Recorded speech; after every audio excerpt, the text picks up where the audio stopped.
Shohagh Parivan is a reputed and popular company in Bangladesh. They have been providing passenger transport since 1972.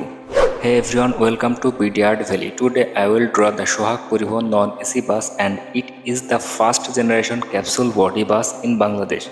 I hope everyone like this video and try to watch the full video. Press the like button if you like the video, and you must comment from where are you watching the video. And if you are new to the channel, please subscribe.